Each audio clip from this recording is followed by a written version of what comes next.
అభిమన్యుడు యుద్ధరంగంలో ప్రవేశించి పద్మవ్యూహాన్ని ఛేదించాడు. 5 నిమిషాల్లో ఛేదించాడు బాబు, వీడిల్లు బంగారంగా. ఆ టెక్నిక్, దానికో టెక్నిక్ ఉంది, అది ఎక్కడ భారతంలో కనపడదు. నీలకంఠ దీక్షితుడు గారు దానికి వ్యాఖ్యానం రాస్తాడు. ఈ పర్వం రాశాడు. పద్మవ్యూహంలో ప్రవేశించే టెక్నిక్ ఏమిటి అంటే, ఎక్కడ గజసైన్యం ఉంటుందో అక్కడ చూసుకోవాలి. ఏనుగు, ఒక 1000 ఏనుగులను ఒక చోట నిలబెట్టారనుకోండి, అక్కడ చూసుకోవాలి. అక్కడ సైనికులు ఉంటారు.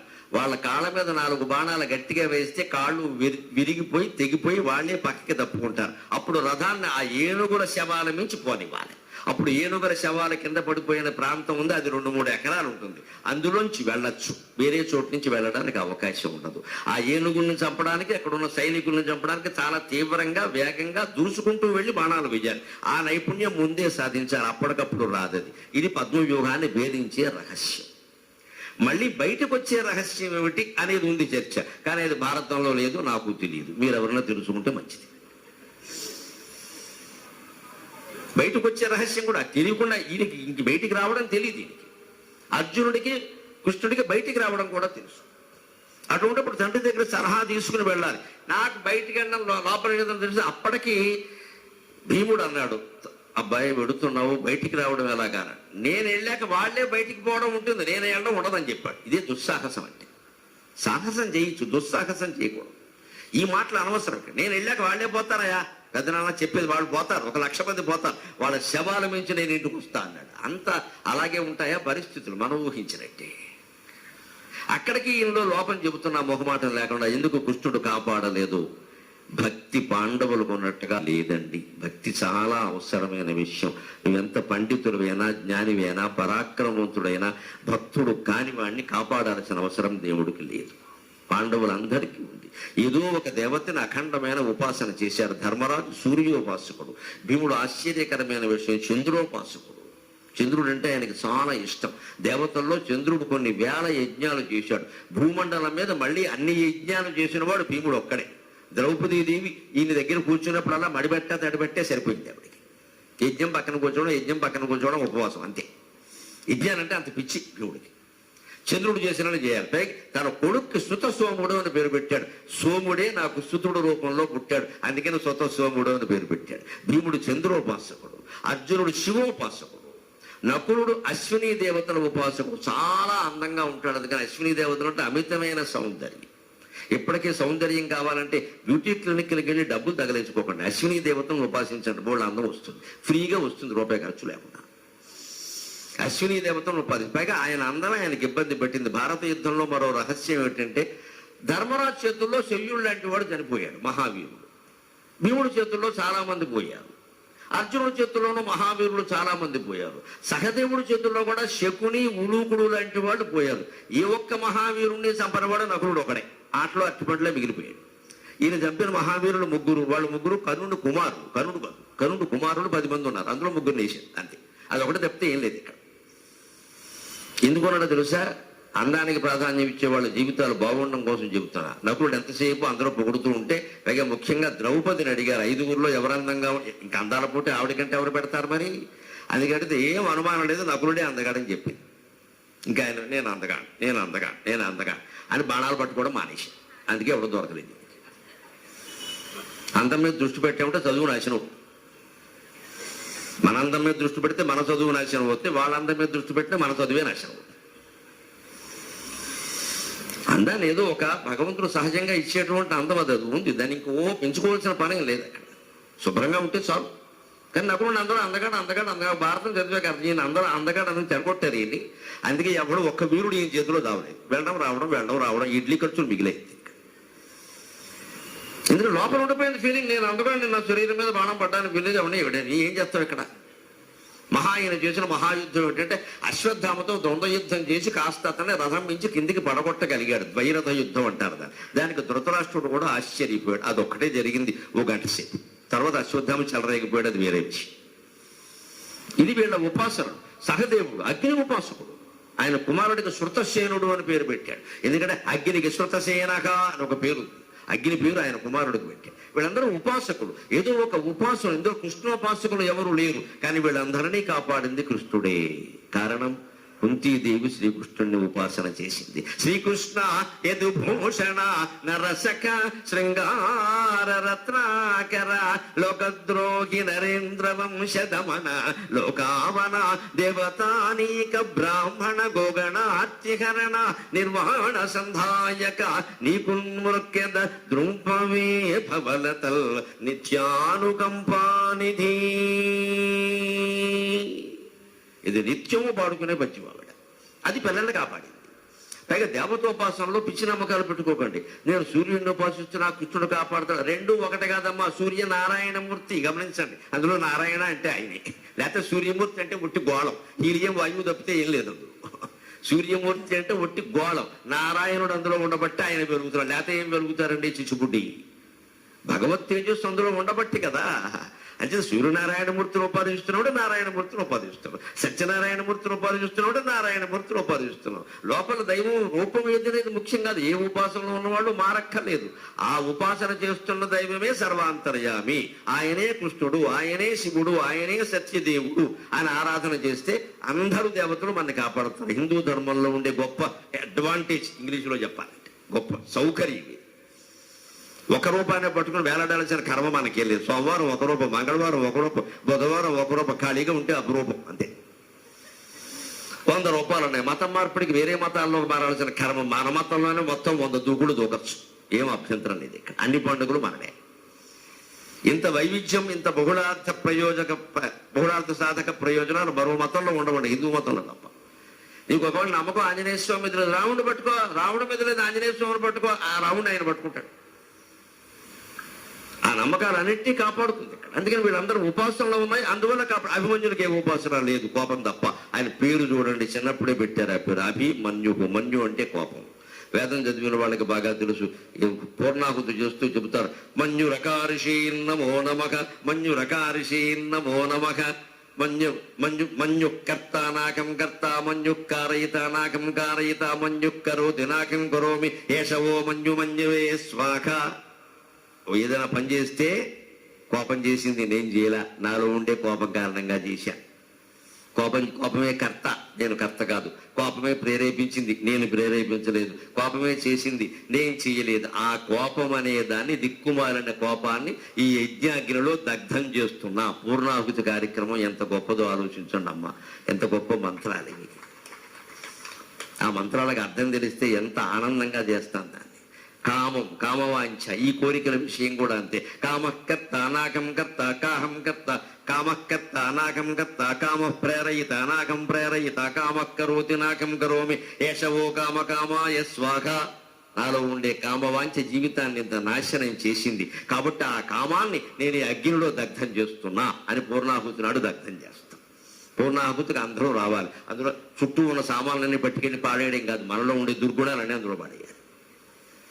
మొత్తం ఏముంటే పట్టు చీరలు కూడా పాడేస్తున్నారు. బాగా ఓవర్ యాక్షన్ ఎక్కువైపోయి ఎవరికైనా దానం ఇవ్వాలి, చీరలు పట్టుకెళ్ళి అగ్నిలో పడేయడం ఏంటంటే పిచ్చి ఆలోచన. మనకు బాగా ఓవర్ యాక్షన్ అలవాటు. పడాయి మొత్తం పడాయి, ఈ విషయమని కూడా పడితే వదిలిపోతుంది. ఏది చెప్పినా అతి. అందులో ఉన్నది నీలో ఉండే కామ, క్రోధం, లోభం, మోహం, వాటిని దగ్ధం చేయబోయా అంటే ఊళ్ళో వస్తువులన్నీ పట్టుకొని అందులో మా రక్తదాన పుణ్యం అంటారు. ఇక్కడ ఇవన్నీ ఇలాగే ఉన్నాయి. ఇక్కడ ఈ కుడి శరీరం ఇలాగే ఉంది. అక్కడ ఏదో దగ్ధం చేసి ఏం కలిసి వచ్చింది? మన జీవితం ఏం మారింది? ఎన్ని యజ్ఞాలు చూసినా, ఎన్ని పూర్ణాహుతులు చూసినా, ఎంత మసి తీసి మొహం మీద పెట్టుకున్నా మసి మిగిలింది మొహం అలాగే. దగ్ధం చేయవలసిన దాన్ని దగ్ధం చేయాలి కానీ ఊళ్ళో వస్తువులన్నీ పట్టుకొని దగ్ధం చేస్తారు. వస్తు సంస్కృతి పెరిగింది, మనకి వాస్తవం పోయింది. ఆ అభిమన్యుడు కోపాన్ని జయించలేకపోయాడు. అందుకే రంగంలోకి పెడుతుంటే నా సారథి చెప్పాడు, పద్మవ్యూహాన్ని ఛేదించుకుని లోపలికి వెళ్ళాడు. ఎక్కడికి వెళ్ళాలని ద్రోణాచార్యుడి దగ్గరికి పోనీ కుంభస్థలాన్ని కొట్టాలంటే చెప్పాడు. అంత తేలిక కాదయ్యా, నా మాట విని. ఎందుకంటే ఈ సారథికి 80 ఏళ్ళు. ఈయన అర్జునుడు సారథి. అర్జునుడు కృష్ణుడు సారథ్యం వహించడం వల్ల డేట్స్ ఖాళీ ఉండి ఇక్కడ కాల్ షీట్ ఇచ్చాడు, లేకపోతే అక్కడే ఉంటాడు. నేను మీ నాన్నగారి సారథిని. అర్జునుడు నివాత కవచ కాలకేయాదులు జయించినప్పుడు కూడా నేనున్నానయ్యా. ఎంత యాతనో నాకు తెలుసు. పిల్లాడివి, చెప్పినట్టు విను. ద్రోణాచార్యుడి దగ్గరికి వద్దు.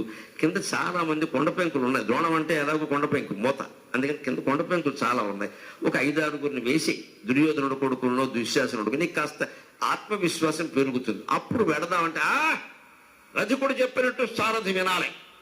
ఇవాళ నా ముందు ద్రోణాచార్యుడు కాదు, కృష్ణార్జునులే స్వయంగా వచ్చినా మాడి మసైపోవడం ఖాయం. ఈ మాట కొడుకు నోట రావచ్చా? అందుకు అభిమన్యుడు వెళ్ళిపోయాడు. కృష్ణార్జునులు సైతం పందెం పెట్టాడు ఆయన. కృష్ణార్జునులు ఇద్దరూ స్వయంగా వచ్చినా నా ముందు మట్టి అయిపోవడం ఖాయం. ఏమైపోతాడండి? పైగా ఆ శారదను ఆక్షేపిస్తూ అంటాడు వ్యాసభారతంలో, పతంగమివజ అగ్ని వగ్గనవుచ అంటాడు. మిడత అగ్నిలో ప్రవేశించినట్టుగా నేను కౌరవ సైన్యంలో ప్రవేశిస్తున్నా. అదేం మాట? అపశకునము మాట. మిడత అగ్నిలో ప్రవేశిస్తే మిడత పోతుందా? అగ్ని పోతుందా? మిడతే పోయింది. ఈ మిడత మాటలు ఎలా ఉన్నాయి?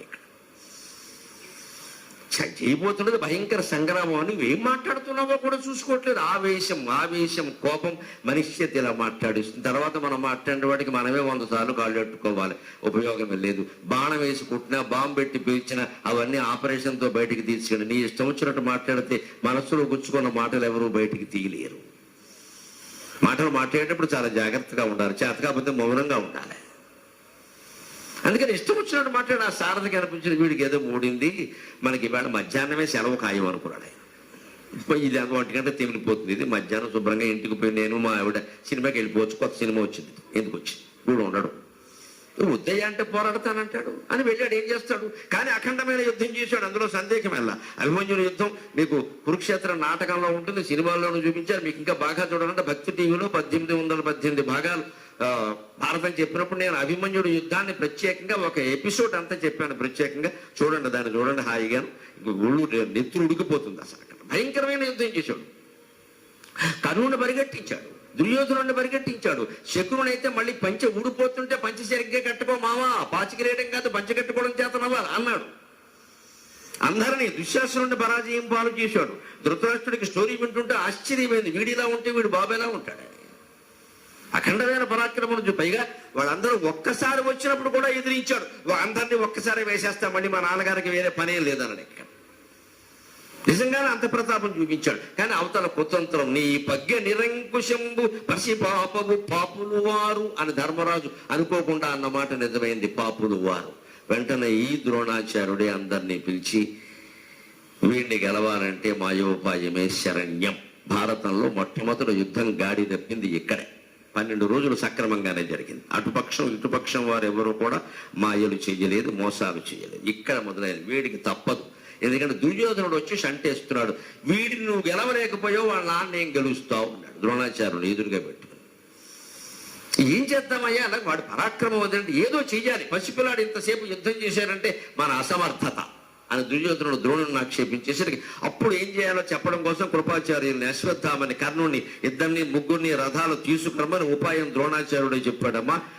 అభిమన్యుడు దుర్యోధనుడితో పోరాడుతుంటే కర్ణుడు వెనక్కెళ్ళి, ఈ మహారథి కర్ణ, దాన వీర శూర కర్ణ, ప్రపంచంలో ఇంతటి వీరుడు లేడని చెప్తారే ఈ మహావీరుడు గారు 16 ఏళ్ల కుర్రాడికి వెనక్కెళ్ళి వెనక నుంచి బాణం వేసి వింటినారి తెగొట్టాడు. సచీజ్ కర్ణ అనవసరంగా పొగడద్దేవండి. వీడే మొట్టమొదటి మోసం చేసింది. ఇదే సన్నాసి మళ్ళీ ఈవేళ చూస్తారు మీరు. రేపు 17వ రోజు యుద్ధంలో భూమి రథంలో కృంగిపోతుంటే అర్జునుడు బాణం వేస్తుంటే నేను వెయ్యను బావ అంటే కృష్ణుడు వెయ్యి అని అంటే నీతులు చెప్పాడు. ఇక్కడ రథం భూమిలో కుంగిపోయిన వాడు బాణం వేస్తాడంటే కృష్ణుడు పాఠం చెప్పాడు. అభిమన్యుడిని వెనకాల నుంచి చంపినప్పుడు ఏమైందిరా నీ బుద్ధి అని అడిగాడు. అంచేత మొట్టమొదటి దోషం, మొట్టమొదటి ద్రోహం ద్రోణుడి వల్ల జరిగింది, కర్ణుడి వల్ల జరిగింది, దుర్యోధనుడి వల్ల జరిగింది, కౌరవుల వల్ల జరిగింది. పాండవులు చేయలేదబ్బా. ఇక అక్కడి నుంచి మొత్తం గాడి తెప్పిన తర్వాత చదరంగం వల్ల చంద్రవందర అయిపోయింది. ఏవి తెల్లపావులో ఏవి నల్లపావులో కూడా తెలియదు, మొత్తం కొట్టుకోండి. చదరకుండానే చూసుకోవాలి. మన జీవితంలో మన బుద్ధి అనే అంతే. గాడి తప్పింది అంటే ఎటు వెళ్ళిపోతుందో తెలియదు. అది లక్ష్యుతం చేద్యదిస్తమీష పతే సోపాన పంతవు పతితో యథాతథ అంటారు శంకరాచార్య వివేక చూడముండవు. ఒక్కసారి బుద్ధి గాడి తెప్పింది అంటే మనిషి ఎలా ఉంటుంది అంటే, మనిషి బుద్ధి కుర్రాడు ఒకడు డాబా మీద బంతి ఆడుకుంటున్నట్ట. ఆ బంతి దొల్లింది వాడి చేతుల్లోంచి, మెట్ల మీద పడింది. ఏ మెట్టు మించి పడుతుందో, అక్కడి నుంచి ఏ మెట్టు మించి పడుతుందో, ఎంత వేగంతో పడుతుందో నువ్వేమన్నా చెప్పగలవా? మన బుద్ధి కూడా అంతే అన్నాడు. ప్రమాదత ప్రత్యుతకేళికందుక సోపాన పంక్తౌ పతితో యథాతథా. ప్రమాదవశాత్తు చిన్నపిల్లాడ చేతుల్లోంచి జారిపడిన రబ్బరు బత్తి మెట్ల మీద పడిందంటే మేడ మెట్ల మీద 3వ మెట్టు మీద పడుతుంది, అక్కడి నుంచి 6వ మెట్టు మీద పడుతుంది. నీ లెక్క ప్రకారం పడదయా? దాని లెక్క ప్రకారం ఎందుకు వచ్చి ఎవరికి మురుక్కాలంలో పడుతుంది. బంతి అయినా అంతే, బతుకైనా అంతే. ఆ బుద్ధి తప్పు చేసేటప్పుడు తెలుసుకుని కనీసం ఇది మేము తప్పు చేసాం, ఇక నుంచి అయినా తెలుసుకుందాం, దిద్దుకుందాం, ఇక చేయొద్దు. మళ్ళీ మళ్ళీ అవే చేస్తారు కొందరు. జీవితం ఏం మాట్లాడతారు, నిండా మునిగాక చలివిడి చచ్చిపోతారు. అలా అయితే ఇక్కడ ఒకటి చేశాం కదని రెండు చేశాం కదని 20 చేయకూడదండి. శిశుపాలుడు 99వ మాట దగ్గరైనా ఆగితే ప్రాణం దక్కేది. ఎందుకైనా మంచిదని వాడు 100 కాదు 108 తిట్టాడు, అష్టోత్తర శతంలాగా. ఒకవేళ కొన్ని తిట్లు కాకుండా పోతాయేమో అని తిట్టాడు, అదనంగా తిట్టాడు. అవి కలుపుకునే లెక్కెట్టాడు, ఇంకా 8 ఎక్కువే తిట్టాడని వేసేసాడు కృష్ణుడు. 99వ తిట్టు దగ్గర ఆపినా ఇంకొంచెం బతికేవాడు. మన జీవితంలో తప్పు లేదు, 1 చేశాం, 2 చేశాం, తెలియని వయస్సులో చేశాం, 10 ఏళ్ల వయస్సులో చేశాం, 25 ఏళ్ల వయస్సులో వదిలేచ్చు కదా, అక్కడే సరి చేసుకోవచ్చు కదా. ఎప్పుడు ఒకటేనండి, తప్పు చేయడం మానవ సహజం. తప్పు చేయనివాడు భూమండలం మొత్తంలో ఉండడు. తప్పు చేయడం మానవ సహజం. చేసిన తప్పు దిద్దుకోవడం మహాత్ముల లక్షణం. తప్పు చేసి చెయ్యలేదని వారించడం మూర్ఖత్వం.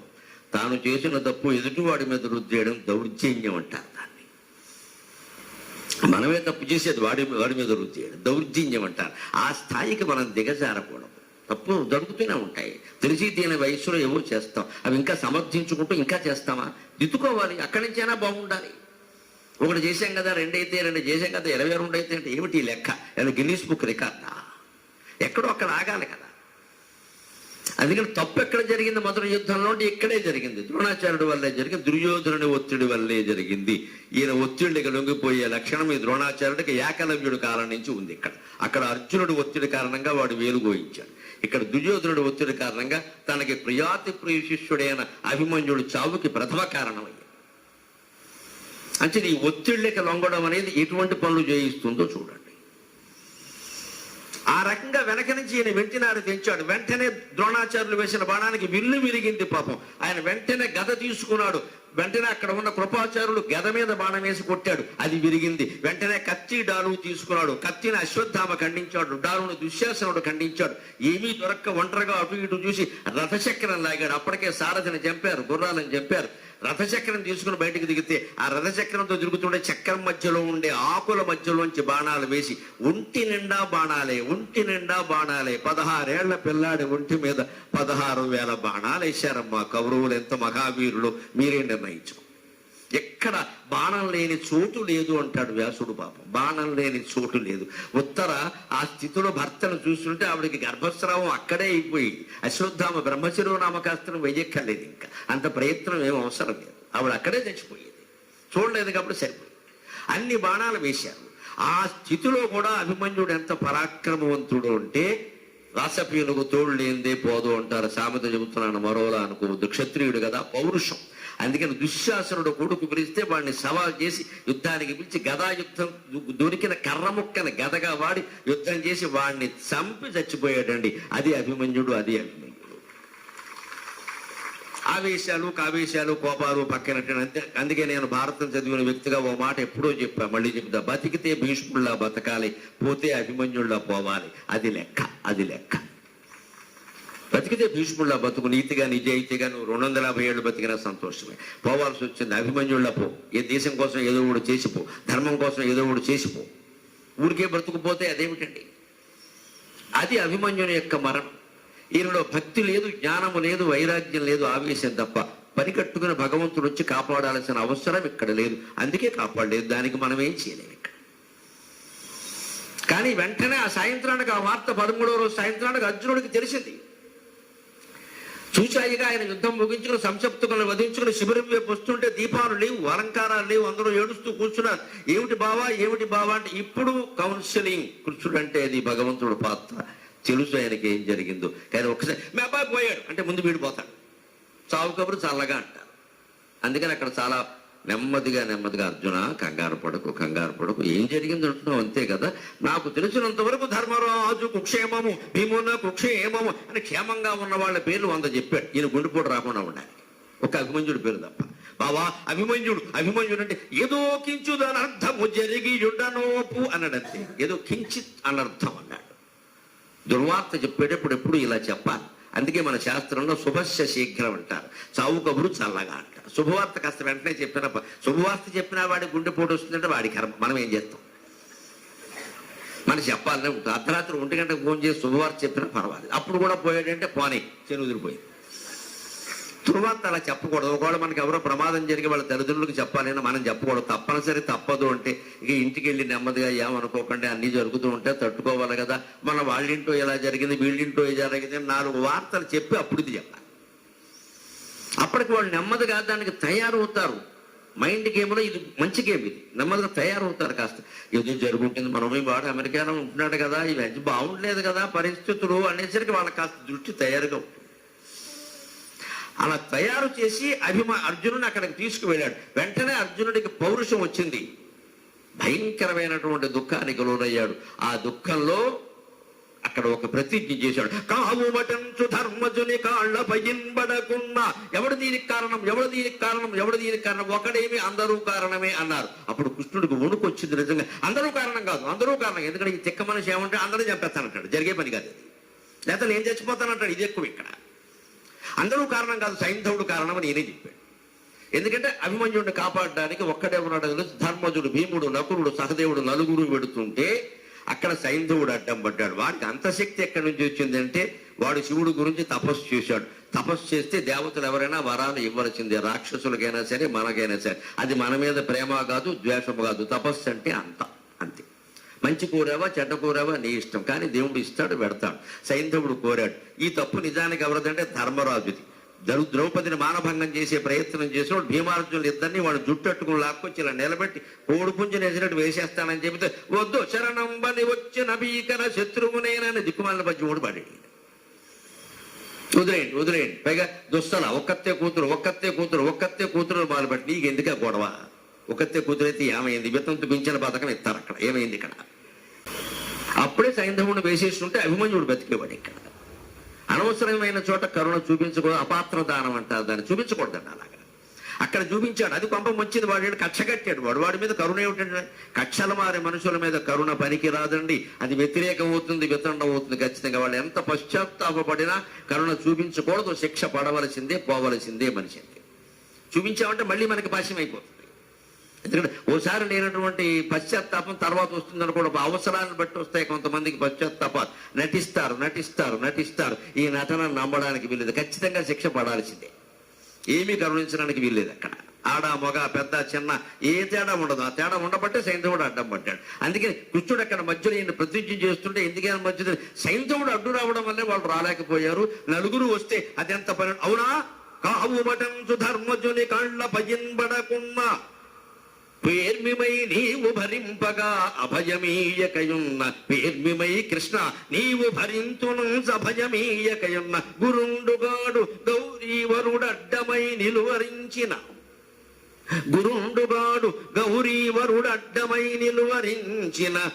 నిలువరించునుగాక అని వెన్నుచూపుచుంపోవకయున్న.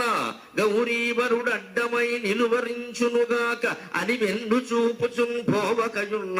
సైంధవుని పోకడతు రవి కృంకునంతకు అని తిరుపతి వెంకట గౌల పద్యంలో భయంకరమైన ప్రతిజ్ఞ చేశాడు. ధర్మరాజు కాళ్ళ మీద పడకుండా ఉంటే కృష్ణ రక్షిస్తానని నువ్వు అభయం ఇయ్యకుండా ఉంటే, అంతేకాదు 3వ షరతు, క్షత్రియుని కాబట్టి చెబుతున్నా, యుద్ధరంగం నుంచి నా కళ్ళ ముందే వీపు చూపించి పారిపోతే నేను చంపకూడదు అటువంటి వాడిని, ఎంత పగ ఉన్నా. ఈ నియమాలు నేను పాటిస్తాను ఖచ్చితంగా. ధర్మరాజు కాళ్ళ మీద పడకుండా ఉంటే, నిన్ను శరణు వేడకుండా ఉంటే, అలాగే యుద్ధరంగంలో భయపడి పారిపోకుండా ఉంటే, మా గురువు ద్రోణాచార్యులు కాదు శివుడు సాక్షాత్తుగా అడ్డం వచ్చినా సరే రేపు సాయంత్రం సూర్యాస్తమయం అయ్యేలోగా వేసేయడం ఖాయం అని చెప్పేశాడు. ఈయనది అభిమన్యుడిని మించిన ఆవేశం, ఇది త్వరలో విడుదల. ఇది అభిమన్యుడిని మించిన ఆవేశం, ఈయనకంటే అభిమన్యుడేనయ్యాం. వాడు పోనైనా పోయాడు, ఈయన పోవడు, వాళ్ళని చంపడం, కృష్ణుడు చంపుతాడు మధ్యలో. ఇక్కడ ఈయన కాపాడడం కృష్ణుడి విధి. ఎందుకంటే భగవద్గీతలో ప్రతిజ్ఞ చేశాడు, క్షిప్రం భవతి ధర్మాత్మ శశ్వచ్ఛాంతిం నిగచ్చతి. 9వ అధ్యాయం రాజవిద్య రాజగుహ్య యోగంలో ఉంటుంది. భగవద్గీతకు వ్యాఖ్యానాలు చాలా మంది రాశారమ్మా, కానీ నిజమైన వ్యాఖ్యానం వ్యాసుడు 2 చోట్ల 2 వ్యాఖ్యానాలు రాశాడు. భగవద్గీతకి మొదటి వ్యాఖ్యానం భారతం, 2వ వ్యాఖ్యానం భాగవతం. వేరే వ్యాఖ్యానాలు అక్కర్లేదు. ఎంతమంది రాసినా వాటిని మించి ఉండవు. భారతం మొత్తం ప్రత్యక్షరం చదివితే భగవద్గీత ఉదాహరణలు కనపడతాయి, భాగవతం చదివితే ఇంకా కనపడతాయి. జ్ఞానయోగం, క్షేత్రజ్ఞ విభాగ యోగం, మోక్ష సన్యాసుల యోగం లాంటి చోట ఉన్నది భాగవతం. మిగిలిన కర్మయోగం లాంటి చోట, సాంఖ్యయోగం లాంటి చోట ఉన్నది, రాజవిద్య రాజకీయ లాంటి చోట ఉన్నది భారతం. దానికి వ్యాఖ్యానాలు వ్యాసుడే రాశాడు, మనం రాయక్కర్లేదు కొత్తగా. భగవద్గీత ఆచరించాలి కానీ కామెంటరీస్ రాసుకుంటూ కూర్చోవద్దు. మనమేం రాయలేదు, ఇది కామెంటరీ. క్షిప్రం భవతి ధర్మాత్మ అశశ్వశాంతిం నగచ్చతి కౌంతేయ ప్రతిజానీహి నమే భక్త ప్రణశ్యతి. మా భక్తి లవలేశం ఉన్నా సరే వాడిని ఇప్పుడు కాకపోతే వచ్చే జన్మలోనే నేను కాపాడుతా, అందులో తేడా ఏం లేదు. ఇక్కడ వాడిని మంచి కుటుంబంలో పుట్టిస్తా, మంచి వంశంలో పుట్టిస్తా, ఐశ్వర్యం ఇస్తా, జ్ఞానం వైరాగ్యం ఇస్తా. ఈ జన్మలో ఏమాత్రం కృషి చేసినా ఈ జన్మలోనే కాపాడుతా. లేదు వాడు నాకు అవకాశం ఇవ్వకుండా ఇంకా పిచ్చి పనులు చేస్తే కనీసం వచ్చే జన్మలోనే నేను కాపాడుతా. నా లోపం ఉండదు, భక్తుడి లోపం తప్ప అని సత్యనారాయణ స్వామి కృష్ణుడి రూపంలో మనకందరికీ అభయం ఇచ్చాడు. మనం నిశ్చింతగా ఉండాలి, నిశ్చింతగా ఉండాలి. మన బుద్ధి ఎలా పనిచేస్తుందో చూసుకుంటే చాలు. మన బుద్ధి పాడైతే ఆయన అనకూడదు, నేను కాపాడుతానని చెప్పాడు. కౌంతేయ ప్రతిజానీకి, అర్జున నువ్వు ప్రతిజ్ఞ చెయ్యి, నేను ఆ ప్రతిజ్ఞ నెరవేరుస్తా. ఇప్పుడు ఇది సమస్య. ఈయన ప్రతిజ్ఞ చేశాడు, రేపు సాయంత్రంలోగా సైంధవ కౌరవ అభిమన్యుల మరణానికి కారణమైన వాళ్ళని చంపేస్తాను అని. ఇప్పుడు అక్కడి నుంచి కాపాడుకుంటూ రావాలి. అందుకని పాపం ఈయన ఏం చేశాడు అంటే, ఏమిటి పరిస్థితి, అంతమందిలో ప్రతిజ్ఞ చేసేసాడు. రాత్రి అయింది, 13వ రోజు రాత్రిది, రాత్రి 10 గంటలైంది. పైగా ఈ ప్రతిజ్ఞ ఎలా చేశాడు, 10 మందిని పిలిచాడు. మామూలు టీవీల వాళ్ళని, ప్రింట్ మీడియా వాళ్ళని కాదు, యూట్యూబ్ గ్యాంగ్ కూడా పిలిచేసాడు. మొత్తం మీరు రాసుకోండి, మీరు రాసుకోండి. వీళ్ళందరూ మొత్తం చర్చలు, సబ్ హెడ్డింగ్లు అన్ని థంబ్నెయిల్స్ మొత్తం పెట్టి ఇష్టం వచ్చాడు రాసేసారు.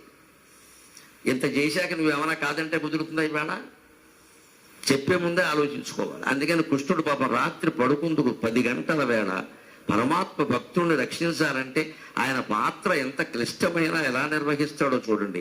దారుకుడితో అంటున్నాడు ఒక మాట, దారుక ఆయన సారథి కదా, దారుకుడితో అన్నాడు, దారుక నాకు అనుమానంగా ఉంది, రేపు నా రథాన్ని సిద్ధం చేయి. శైబ్య సుగ్రీవ మేఘ పుష్ప వలాహకాలనే 4 గుర్రాలతో ఉండే నా రథం ఉందే, దాన్ని సిద్ధం చేయంటే దారుకుడు వణికాడు. స్వామి మీరు అర్జునుడికి సారథి కదా, మీ రథం ఇప్పుడు ఎందుకు సిద్ధం అంటే, నీకు తెలియదయ్యా. నరుడిటూలు ఆడునే, ఇది తిక్కన గారి మంచి, నరుడిటూలు ఆడునే నృపగణంబు వినంగా, నరుడిటులో ఆడునే నృపగణంబు వినంగా, జయింప శక్యమే గురు గురు సేనలన్, జయింప శక్యమే గురు గురు సేనలన్, తరణి కృంకకమున్న, తరణి గృంకకమున్న, జయింప శక్యమే గురు గురు సేనలన్, తరణి గృంకకమున్న, తలంప చాలా దుస్తరమిది, తలంప చాలా దుస్తరమిది, ఈతడి ప్రతిన తప్పకయుండగా తీర్చునట్లుగా పొరయకయున్న, దుర్దశల పొందనే పాయని నిందకుందనే. ప్రేమ అంటే పూసుకొని రాసుకుని తిరగడం కాదండి, అస్తమానం ఏదో మెసేజ్ని పంపడం కాదండి, అరగంటకు ఒకసారి ఫోన్ చేసి ఎక్కడున్నామని షంటింగ్ చేయడం కాదండి ప్రేమ అంటే. నాకెందుకు చెప్పలా అని ఏడవడం కాదండి. ప్రేమ అంటే taking the responsibility of the whole life. నీ మొత్తం జీవితానికి బాధ్యత వహించే భర్త, నీ మొత్తం జీవితానికి బాధ్యత వహించే భార్య నిన్ను ప్రేమిస్తున్నట్టు లెక్క. ఇష్టమైన కూర చేయడం, ఇష్టమైన పని చేయడం పెద్ద విషయాలు కాదు, హోటల్లో వాడు కూడా చేస్తాడు. దాని గురించి అంత మనం వాటికే ప్రాధాన్యత ఇస్తాం. నాకు ఇష్టమైన పని, నీకు ఇష్టమైన ధర్మమా అధర్మమా, ఇష్టం గురించి మాట్లాడతారు అందులో దరిద్రపు మాట. ధర్మం ఏమైంది, నీకు ఇష్టమైన సరిపోయిందో, ధర్మం కావక్కర్లేదా? భగవంతుడు ఇష్టాన్ని ప్రేమించాడు, ధర్మాన్ని ప్రేమిస్తాడు. అర్జునుడి జీవితానికి టోటల్ రెస్పాన్సిబిలిటీ వహించాడు ఆయన, పూర్తి బాధ్యత. ఆయన తప్పు చేసినా సరే రక్షిస్తాడు. ఇది తప్పైంది, అధికం, ఇది అతి నటన. ఇది ఇంత మాట ఎందుకు అనాలి? సాయంత్రం అని గేటు పెట్టడం, పైగా ఏమన్నాడు, సాయంత్రంలోగా అతను చంపకపోతే నేను అగ్ని ప్రవేశం చేస్తా. రెండోదే ఖాయం ఇక్కడ. ఎందుకంటే వాడిని చంపడం నీ చేతిలో ఉండేదిగా, నువ్వు బావడం నీ చేతుల్లో ఉందిగా. సీలింగ్ ఫ్యాన్ తాడు ఉంటే సార్, ఇంకేమిటి? నువ్వు అనుకున్నది సాధించడం నీ చేతుల్లో లేదు, కానీ ఉరీసుకోవడం ఏముంది? మంచాలు ఇప్పుడు సిద్ధంగానే ఉన్నాయి, వాళ్ళచక్కలేదు. దాని మీద కుర్చీ వేసేది, దాని మీద తాడు వేసేది, ఆడాళ్ళ చీర సిద్ధంగానే ఉంటాయి, చున్నీలు కూడా ఉంటాయి, మా బొట్టుగాళ్ళు కండువాలంటే ఒకటి వేసేది. శ్రీమద్రమారమణ గోవిందో హరి. శ్రీలింగ ఫేనాయ విద్మహే చున్నీ కంఠాయ ధీమహి తన్నో మృత్యు ప్రచోదయాతు. అయిపోయినట్టే లెక్క. ఆత్మహత్య మన చేతిలో, హత్య చేయాలంత కోపం వచ్చినా హత్య మనం చేయలేం, కానీ ఆత్మహత్యకేముందంటే మన చేతిలో ఉంది అది. మంచిది. ఇప్పుడు కృష్ణుడు భయపడేది ఏమిటి? ఆత్మహత్య సంగతి. అగ్ని ప్రవేశం అని ఎందుకు అనాలి? చంపుతాను వీలైతే అనొచ్చు కదా. మన రాజకీయ నాయకులు మాట్లాడినట్టుగా లౌక్యం తెలియదయ్యే.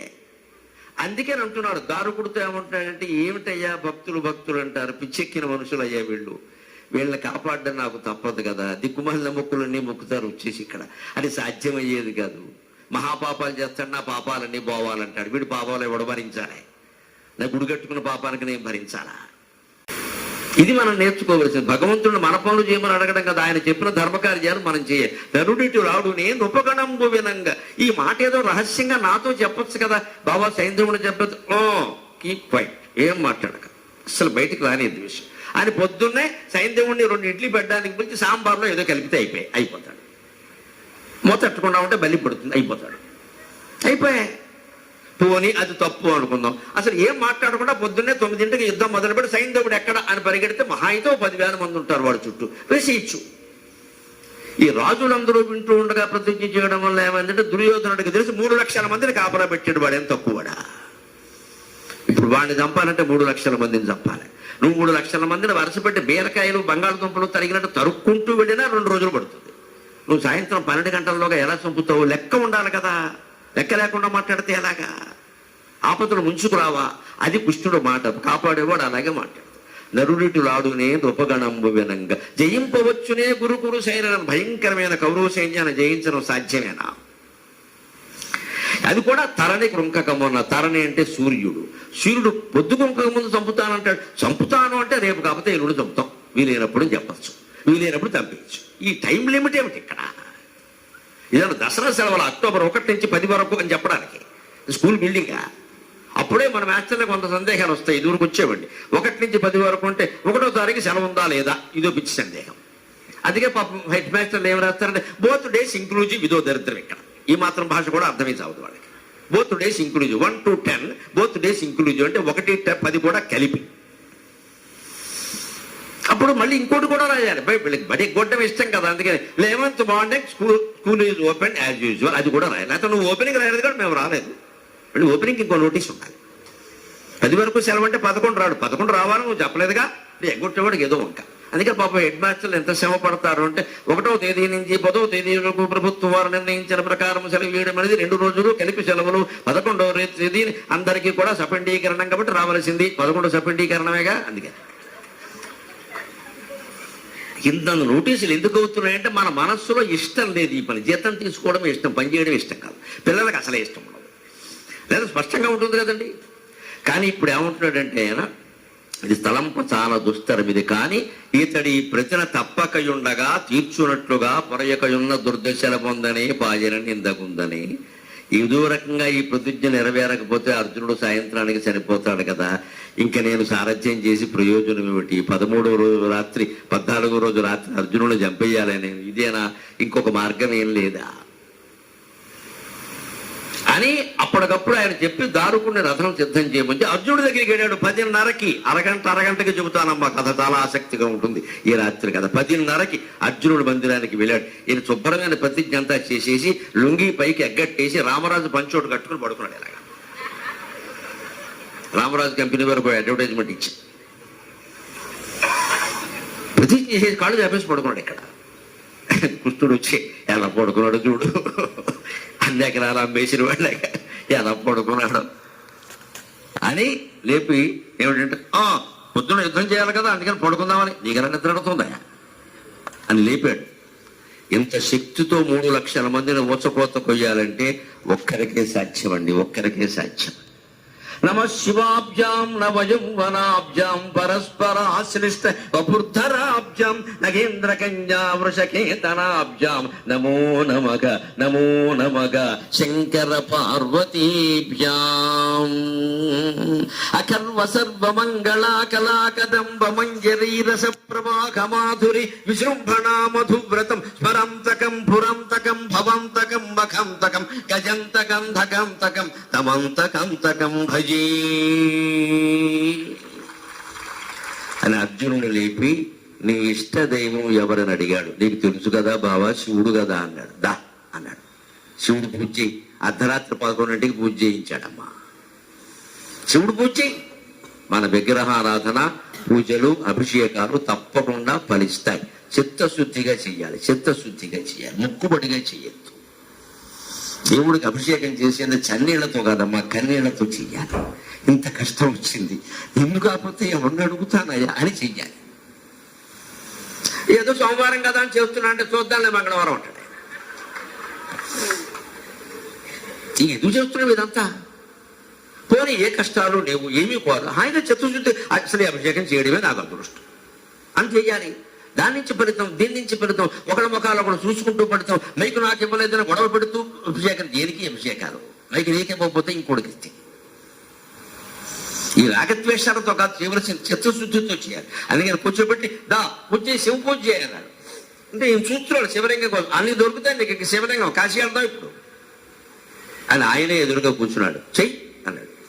అప్పుడు కృష్ణుడినే శివుడుగా భావించి అర్జునుడు శివ పూజ చేశాడు. కృష్ణుడికి శివుడికి భేదం ఏమి లేదు. శివకేశవులిద్దరూ ఒకటే.